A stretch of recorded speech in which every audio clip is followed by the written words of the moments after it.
So I just figured out how I can sell cash secured puts in my registered accounts.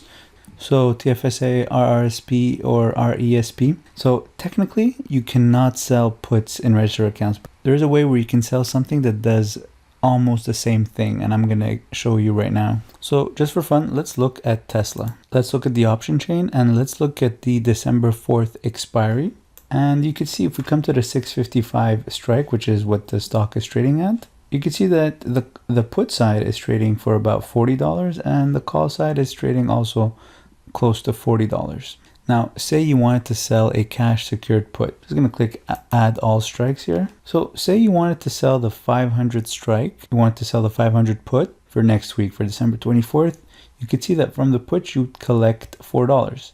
So generally, if you're doing a cash secured put, it's going to require $50,000 to be sitting in your account. And so $4, if you sell this put, $4, or if you're doing one contract, $400 comes into your account and you basically win on this trade. You get to keep this $400 as long as Tesla stays above 500, above the 500 strike by expiry of December 24th. Now, what if I want to do this in my registered account? How can I do that? I want to sell the 500 strike and collect my $400, but I can't sell puts.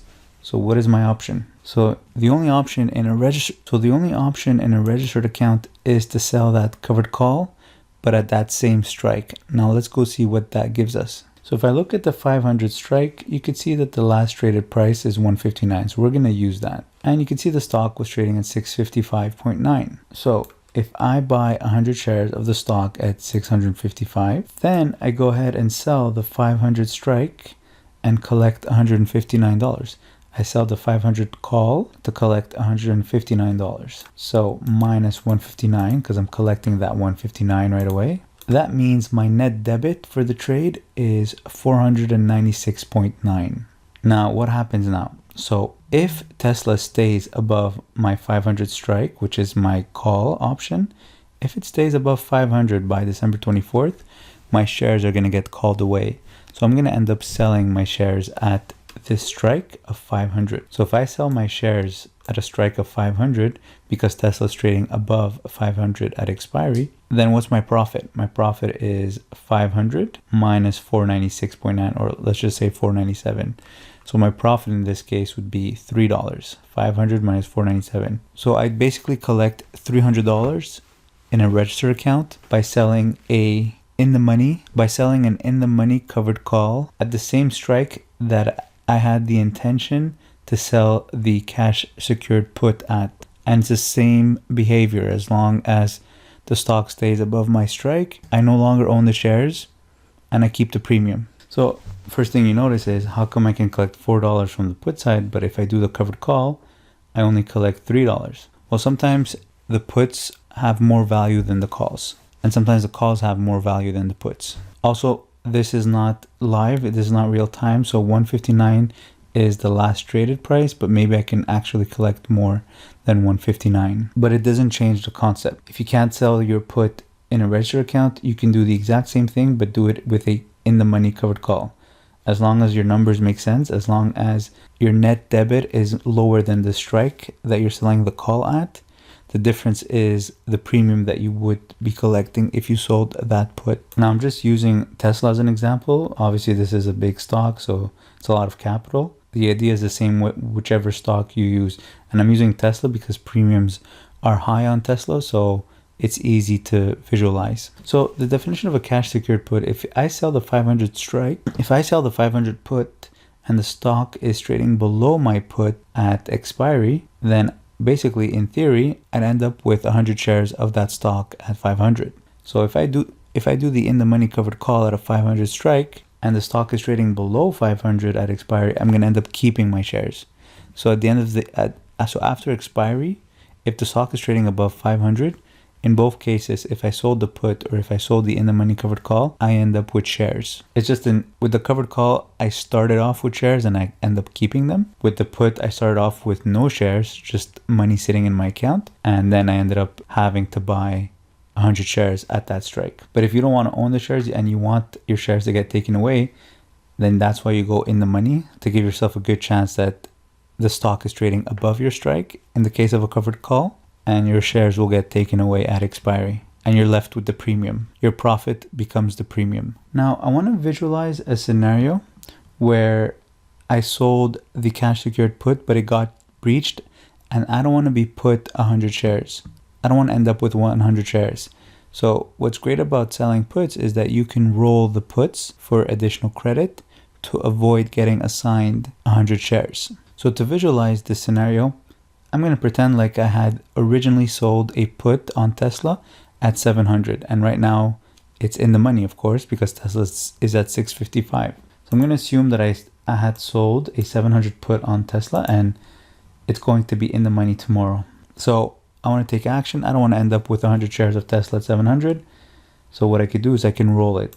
So I roll it by buying back the put that I sold initially, and then I can add another put here, sell, and then sell, let's say I sell January 15, and I can even bring my new put, I can bring the strike lower and still do it for a credit. So if I go to the 650 strike for January 15, you can see that I'm collecting between $5 and $7. So remember this number. So if I buy back my in the money put at 700 and then sell a new put at, let's say, 650, a little bit lower for January, I could do this transaction, I could do this trade for a net credit of about, let's say, $6. It's going to be a little bit more, maybe $6.25. So that's one advantage of selling puts, is that you can roll them easily.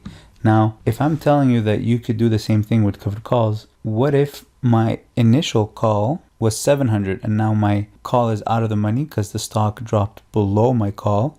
So I'm going to end up keeping my shares, but I'm down a lot on my stock. So if you want to treat the covered call the same way you would treat a cash secured put, so say I had to buy back the 700 call that I sold. When I initially sold that covered call, Tesla was, let's say, trading at 750, and I wanted to sell an in the money covered call. So I sold the 700 strike, but my net debit was lower than that 700 strike. Let's say my net debit was 695, but now the stock has dropped to 655. So the stock has dropped lower than my net cost. So what do I do now? If I want to treat this trade as a cash secured put that I'm rolling, well, it's going to be the same thing. I'll have to buy back my call, and then I could sell a new call at the same strike as if I were selling the put at 650. But remember, when you sell a call, it means that your max selling price, if the call is in the money, your max selling price will be that strike price, and the call is in the money if the stock is trading above it. So if I sell the 700 call, my max selling price is 700 if the stock is trading above it. But right now the stock is at 655, so I'm not gonna lose my shares. I'm just down on my shares. And now if I sell the 650 call, that means that my max selling price right now is going to be 650.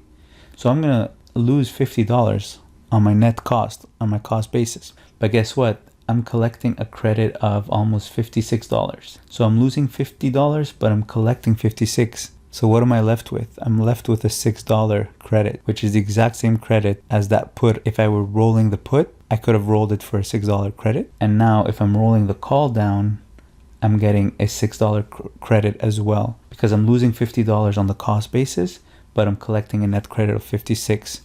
So I'm left with $6 after. If Tesla is trading above 650 come January, I lose my shares at 650, but I didn't actually lose money because I initially collected a credit when I sold the 700, and I initially collected, and then secondly, I collected a credit when I rolled from the 700 to the 650, a credit of 56, but we're going to remove $50 because that goes in the difference between the strikes. So I collected another credit of $6. So even if I lose my shares at 650, I still made $11 credit on this trade as if I were selling puts. So this is how you could sell cash secured puts in your registered accounts, because technically you're not able to sell puts, but you can sell covered calls. So if you sell in the money covered calls, the way I just explained, then it's as if you're selling cash secured puts. Let's look at another example just to make sure it makes sense. So I'm looking at Zoom here. So Zoom closed at 401.62. Say I want to sell the December 24th put, strike I mean. Say I want to sell the December 24th expiry, and I want to sell, let's say, the 390 strike. As you can see, I'd collect about $6. But let's say I can't do that in my register account, so I would have to do the in the money covered call. So if I go right on the other side to the call side, you can see that I can collect about $17.50. So if I buy the stock at 401.62, I collect $17.30, let's say, from the call side. My net cost is $384, but my strike is $390. So if Zoom is trading above $390 by expiry December 24th, I lose my shares at $390, but my net cost was $384. So that means my profit is $568, which is very close to that premium I was collecting on the put side if I was just selling the cash secured put at $390. Now to simulate a put that's in the money, let's say I had sold the 410. Let's say I had sold the 410 put for December 18 for this week. So now my 410 is in the money right now. So what I could do, instead of getting assigned 100 shares, I can roll it. So if I want to roll it, let me just add it again. So I buy back my 410 put on Zoom that is in the money this week. I'd add another put, but this one I'm going to sell. And I'm going to sell for December 24th. So if I sell at the same strike, I'm getting a credit of about $550. If I sell at a lower strike, I can still get a very small credit. But let's just say I sell at a 405 strike. Or actually, let's go to January so it's easier. So I go to January and I sell the 390. Okay. I could do that. I could do this for almost an $8.50 credit. So I buy back my 410 put, which is in the money for December, and I sell the January 15 390 put, and I can do this for a credit of about $8.50. That's if I were doing puts. But since I can't do puts, if I had initially did a covered call, in the money covered call at 410, but the stock actually dropped below 410, well, what I could do is I would buy back the call, and then I would sell the 390 call.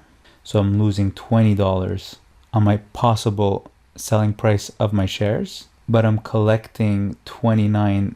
So I'm losing 20, collecting 29. That gives me a net credit of $9. So we saw from the put side, I would be able to collect about $8.50. If I rolled it, an additional $8.50. And in this case, I'd be collecting an additional $9.50 by rolling my call. So I hope with this example you can see how you can treat in the money covered calls the same way as cash secured puts. And basically the way you would go about doing it in Questrade is simply go to option here, look up your stock, Zoom, make sure you choose covered call, pick the expiry. So this is initially starting off. Zoom's at 401. Let's say I want to sell the put at 390 for next week. So I simply make sure I'm under covered call, and then I'm basically buying the shares. So I have to buy the shares first and sell the call, but I'm doing it all in one transaction. So you can see that my strike is 390, but I'm paying about 384. My net debit is 384. As long as Zoom stays above 390 by December 24th, I lose my shares at 390 and I make my profit of 390 minus 384. If it doesn't, then I'm just gonna have to roll my call down the same way I would roll a put down, as long as the new credit I'm collecting is higher than the difference between my initial strike and the new strike. All right. So if you have any questions, leave in the comment section below. Like always, if you can open an account with Questrade to trade on the stock market, use my referral link below to get $50 in free trades. If you enjoyed this video, click the like button, share with a friend, and subscribe to the channel. Thanks for watching.